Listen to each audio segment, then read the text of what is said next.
And I really love that super wallpaper. Look at that. How's it going here? Welcome back to the channel. And I've had the Xiaomi Mi 11 Ultra Global Edition for about a month now. So here's my update after using it for the last 4 weeks here. So before we get into the whole standout feature like the camera module and everything else, because this is the global version and because I am located in the US, I think a lot of people have questions around connectivity. And so I've been using this on pretty much a T-Mobile network here, as you can see here.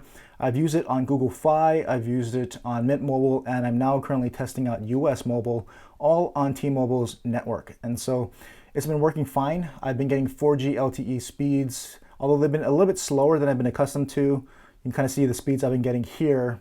And so they're okay, but in my area, I get slightly faster speeds. And I don't really get the best speeds in my area, but LTE is usually maybe a little bit better than this. So connectivity as far as LTE speeds could be a little bit better, but this is still more than fast enough for whatever I do. I'm not seeing any lag in videos or checking social media, doing all that kind of stuff. But connectivity works, is just not the best. Could be a little bit faster on LTE, and I'm not getting any 5G. So I wouldn't expect to get 5G, at least on any of the GSM networks. I'm not in my area, and I do live in a 5G area. So 5G doesn't work. LTE could be a little bit faster, but calling, text messaging, all that stuff works just fine across T-Mobile's network.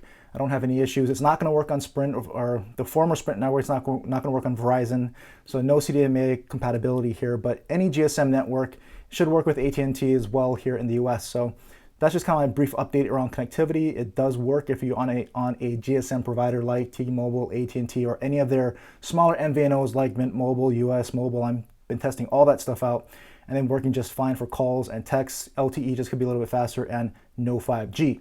So that's just my quick take on the connectivity questions I know I'm going to get. And I've been using this particular carbon fiber case to protect it. I've got another video that is either out or coming out on this particular case if you're curious. But here's what it looks like. I've got the white ceramic version right there. You can tell it's a global version because it's got all the markings on the bottom, even though they advertise 5G, not here in the US, at least not here in California where I'm located, and I do live in a 5G area. So of course, let's just start talking about design, and the standout feature obviously is this big camera module.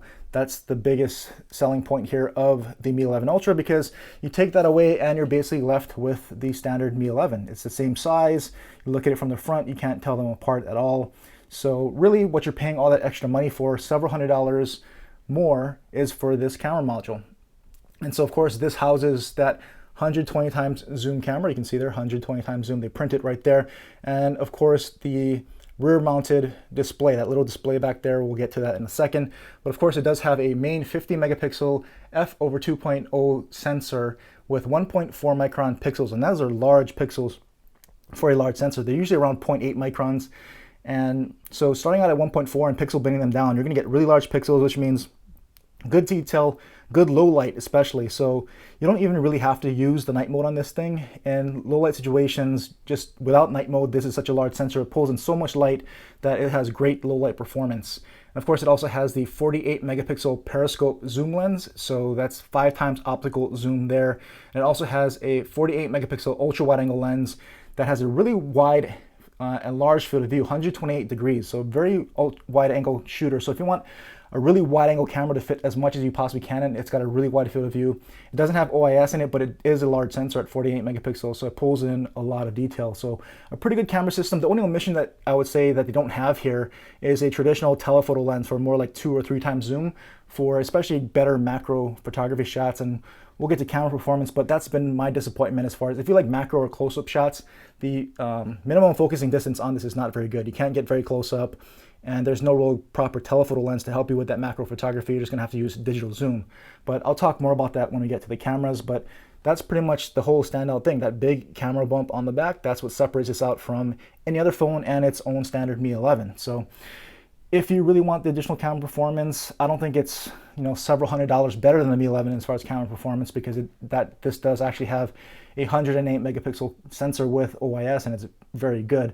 It's just not going to have the versatility from the large ultra wide angle sensor and additional zoom capabilities. But saving a lot of money, it still takes great pictures. But I think for a lot of photo enthusiasts, it might be worth the extra money for you.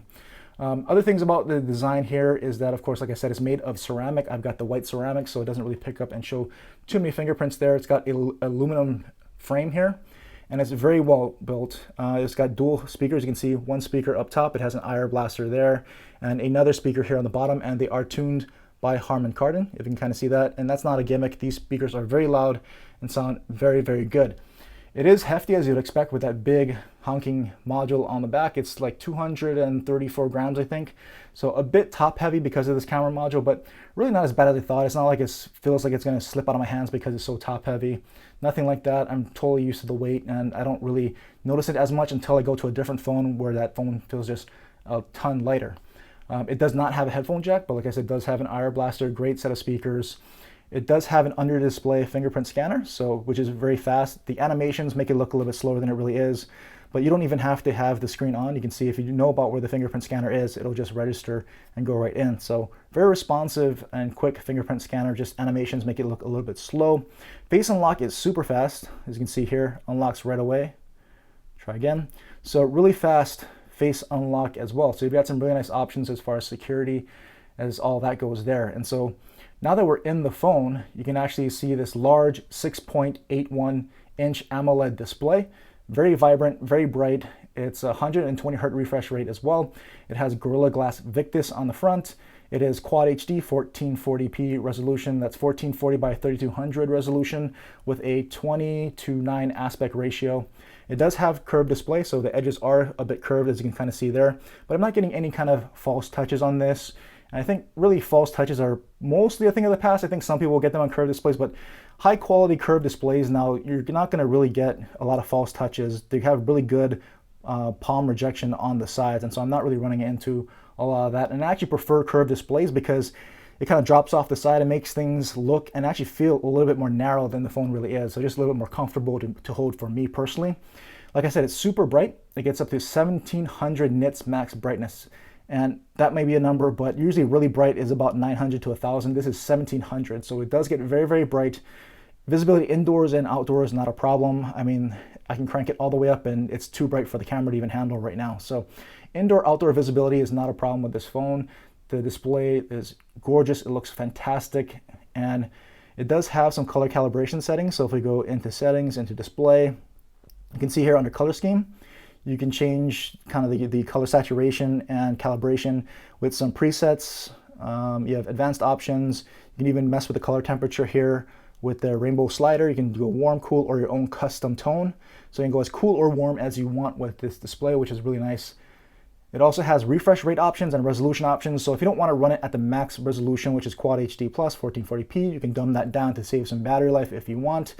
It also has an option to smart switch the resolutions, which I've been keeping on. So that can help you save a little bit of battery life while still getting the most out of the display. And you do have refresh rate options. So I've got it at the full 128 Hz for the max smoothness effect, which it does really look smooth and you can really notice it. If you dumb it down to 60 Hz, it will save you some battery life, and I'll get to that in a bit. It does save you battery life by going to 1080p and 60 Hz. But after using it in that setting for a while and coming back to 120 Hz, I may not notice the resolution bump to Quad HD as much, to be honest. But the 120 Hz refresh rate, the smoothness, moving around, you do notice it after not having it for a while. So that is always definitely a nice touch. And of course, other display settings here, you do have an always on display here. So we go to always on display. I have it off, but it does have a lot of options. So you can go to always on display. And here you have themes. I mean, you have signatures. If you want to use kind of text, you can do custom text if you want. You can hit that, but you can change it to whatever you want. You can change the color scheme on this. You have a whole bunch of clock options as well as kaleidoscope options, digital clocks. I mean, there's a lot of customizations, images that you can do with your always on display. So if you like always on display, you can even use your own custom image there. So a lot of customizations to this always on display if you really like the always on display thing. I don't, I usually turn it off, but a lot of customization here for always on display. And of course, the other unique feature is this tiny little rear display in the back, and you can actually customize this if you want. You can say if you want to use it or not. You can have it indicate if you've got notifications, which is actually handy. If you have your phone face down, you can actually see when you get a notification, which is actually kind of nice. You can actually double tap to wake that if you want. So if it's down here on this, you can double tap to wake and to sleep, like I just did. Wake, double tap to sleep. So that is there as well. You can also do display themes just like your always on display. You can theme out your rear display. So you can do clocks. You can have it represent a signature or whatever text that you want it displaying there. You can pick an image, and you can of course pick any of these color tones that you want. So Heavy customization there. You can even have it show your battery life. So if you like to lay your phone down on the table, that can actually be slightly useful as far as seeing battery time and when you get some notifications there. So that's the utility of that rear display if you happen to use your phone that way. And we'll get more into how it's being used or not used so much in the camera when we get to talking about camera. Now, just to close off the display and the speakers, I've got a YouTube video queued up. Dave West Media, if you haven't checked him out, he does great photography, great videography. Go check out his channel if you want. I'm gonna go play some of his sample footage that he's been getting on his OnePlus 9 Pro, and we'll go ahead and check that out. I think it's gonna show off this display and speakers very nicely. So let's go here and make sure that we get this up to max resolution. So we get at 4K 60 frames per second, and we'll crank up the audio. And let's get the display a little bit brighter. Not too bright because the camera probably won't handle it and won't look as good. And let's give you a sample here.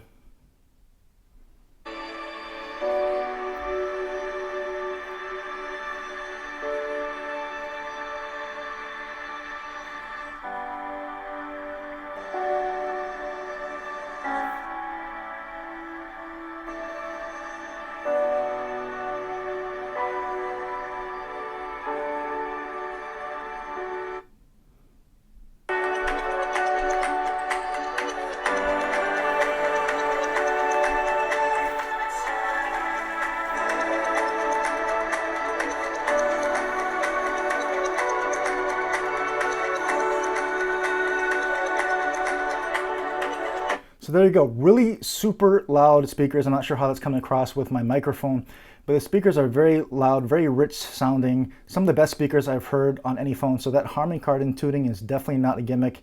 It's definitely making a difference here in the speakers. Very good set of speakers. And you saw the display, very immersive with the full screen display. Colors look great.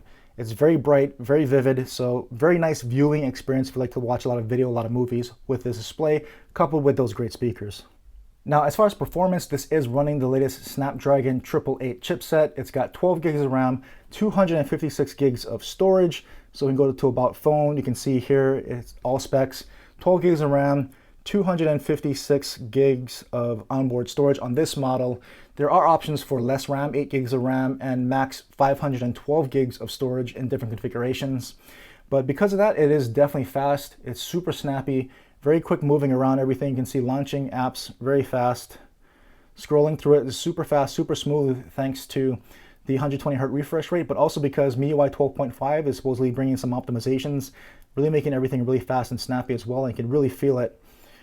Opening apps, yes, you know, most phones are going to open apps fast enough, but using this, it is definitely fast. Everything is very smooth, very snappy. You can see the media doesn't even slow it down while it's loading, so very good response times there. Everything loads up. YouTube looks great, very fast. So moving around, scrolling around the interface, of course, more than fast enough. Now, as far as gaming, I'll admit I'm not really maxing out this kind of CPU gaming. I don't do intensive games, more casual gaming. And in the games that I play, I'm not finding any kind of an issue. And I'm pretty sure because it does have a Snapdragon 888, you're not going to have any issues with pretty much any game that's in the Play Store. It's going to play it just fine, coupled with the 12 gigs of RAM. Performance, gaming is not going to be any kind of a problem here. And being a Snapdragon 888, a lot of people say they're getting heating issues on that chipset on other phones. This phone does get a bit warm, I'll be honest, but not more warm than a lot of other phones. Maybe just a little bit warmer, to be honest, but nothing to be alarmed about. Nothing shut down. It hasn't gotten really hot where I couldn't hold it. So nothing uncomfortable at all. I will say it gets a little bit warm. That's about the extent of the experience I have with overheating. It's not really overheating to the point where it's harming performance. I don't feel like it's too hot to hold. None of that. It just gets a bit warm to the touch, and that's about it. But other than that, I think, as you can see here, gaming looks pretty good, at least in the games that I do. Haven't had any problems. I'm sure that you probably won't either. It just depends on how you're going to use your phone, and what you're kind of really pushing your phone to do will dictate performance and what kind of heating problems you may or may not get. So for me, overall experience with performance and this phone has been absolutely fantastic. Everyday use, scrolling, moving around apps, playing my basic games. Nothing has given this phone any kind of a problem or any hint of a slowdown. Now, looking quickly at software, it is running, like I said, if you go to About Phone, MIUI 12.5.6 is the latest version. There are no more updates. Not the latest version of MIUI, because I think my standard Mi 11 here is running MIUI 12.5.7. This has gotten a couple updates to get a lot closer. It is running, and that is the skin on top of Android 11, as you can see here, Android 11, and it's got the June security patch, June 1st security patch. We are now just starting July. The time of this recording is July 2nd, so we'll see if I get any other updates. But so far, it's been fairly up to date as far as security patches, as you can see, and it's catching up to the latest MIUI 12.5 version there. And with 12.5, you're getting a lot of features. Like I said, they optimize the software, so you're getting a little bit less taxing on some of the battery operations, a little more efficiency, a little bit smoother experience here, better performance. And in my unboxing and first impressions video, I walked through the whole software. So if you want to see all the software features and what it has to offer, from the different themes and different settings and how to make sure you're getting your notifications, all that stuff I went through in the unboxing and first impressions. So I won't re-walk through the whole software here. Just go check out that video. But I will say, being the global version here, Google services has been a lot better. So I know you can load Google services on non-global versions like my Mi 11. I've got it on here. I side-loaded the APKs and all the services. It works. And even if you do all the settings to make sure that you get your notifications, sometimes the battery management is too aggressive no matter what settings you put on this. If you say, don't put any kind of battery saver and always get my notifications, I'll tend to get it, but sometimes it does go into a deep sleep and it takes a bit of time to get the notifications. With this one, it works just like any other US Android phone that I have running Google services. So no complaints as far as, not getting any kind of notifications. Everything runs smooth. It feels just like any other Android phone that I can get here through US retail channels. So I do notice that difference in the global version, and I suggest that you get it if you are in the US or in Western countries. It does make a bit of a difference. So it's just up to you if you want to spend the extra money, or if you prefer just to side load and kind of take a chance with some of that experience there. But just to note something with the software and the global version, Google services, fantastic because it's all preloaded, runs great. So now moving on to battery life, this has a very large 5,000 milliamp hour battery, high capacity battery, which it really needs because it's demanding from power from the processor to the high resolution display, 120 Hz display. So it's drawing a lot of power. It needs that big capacity battery. And with MIUI 12.5, like I said before, it's tried to optimize its software to the hardware to give you a little bit smoother performance, but also a little bit better battery life. Now for me, how has that translated? I'm actually getting pretty good battery life, but nothing amazing. I'm definitely getting at least one full day off the charger, which is bare table stakes these days. If I can go a whole day without worrying about charging, that's great. I am getting an average about 5 to 5.5 hours of screen on time. That's with Quad HD 1440p and 120 Hz refresh rate on. When I turned it off, I was getting 7 to 8 hours of screen on time at 1080p and 60 Hz. So you do get better battery life in that regard. About 1.5, possibly 2 hours a bit more screen on time if you dumb down the resolution and the refresh rate. And in either configuration, I'm averaging about 1 to 1.5 day off the charger. So it's pretty much a 1 day battery phone. But I don't really worry about charging over the course of that day. So you'll get a full day, at least a full day off of this battery, sometimes a day and a half. Sometimes I maxed out at 2 days with a little bit less screen on time when I wasn't using it as much. So again, battery life will be good, not fantastic or great, but you'll definitely get at least 1 day. And in the event that you are a very heavy user and you might not be seeing a full day like I am, you do have that ultra fast 67 watt fast charger that's bundled in this box.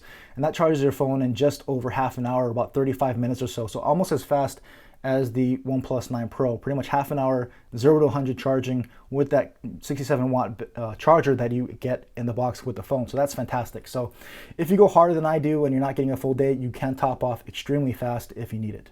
And for all you wireless charging fans, this does have wireless charging. So if I bring in my wireless charger, we can lay it down on here and it will charge wirelessly. Xiaomi does have their own fast wireless charger. They have a 67 watt wireless charger as well. So it'll charge at practically the same speed as wired charging, but you have to buy their proprietary wireless charger to get that. And the other charging option you have here is reverse wireless charging. So if you're a fan of reverse wireless charging and you like being able to top up your earbuds or someone else's phone through wireless charging, you can activate reverse wireless charge and you can grab anything that charges wirelessly, stick it on the back, and you can see it charging up right there. So good for earbud top-ups if you want to share some battery life with another phone, maybe, but it doesn't really charge too fast. So you're better off charging things with lower capacity batteries like wirelessly charging earbuds or something.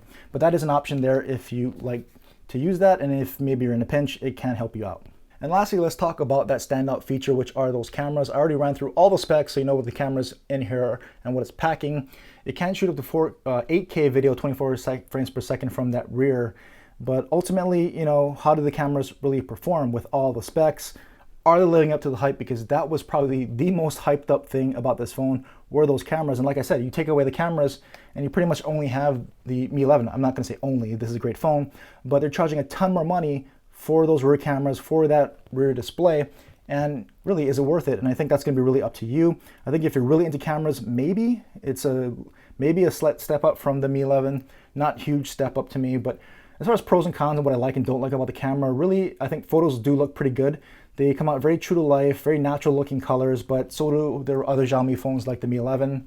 I think, like the Mi 11, also I think it's the same selfie camera, and so selfies actually look pretty good, including the portrait photos that come out of this thing. And it has a very good ultra wide angle camera, like I said, very large sensor, very wide field of view, a lot of detail with the 48 megapixels, and so I think it's a very good ultra wide angle camera. So if you like ultra wide angle cameras, you need that wide field of view, you want good detail in your photos as well, very good ultra wide angle camera. Also, like I said earlier, the photos with that super large sensor and those really large pixels, really great low light performance. You don't even need to turn on night mode if you don't want to. It pulls in so much light without it. Low light performance is really good. So those are all the good things I think about this camera. Not everything is roses. I think what I don't really like, or things that could be improved, is that the minimum focusing distance isn't very good because of the large sensor. So with most large sensors, you can't get super close and take close-up or macro photos. That's where a traditional telephoto lens can come into play, where you can actually zoom in maybe 2 times, get some really nice macro photos. This lacks that type of a telephoto lens. It just has the long-range periscope zoom lens. And so not the best for macro photos. I know not everyone does that, but if you do, you like to take close-up photos, this probably will not be the best real option there. And also in general, what I found is that it takes more work to get good photos or equivalent photos that I get from other really nice camera phones.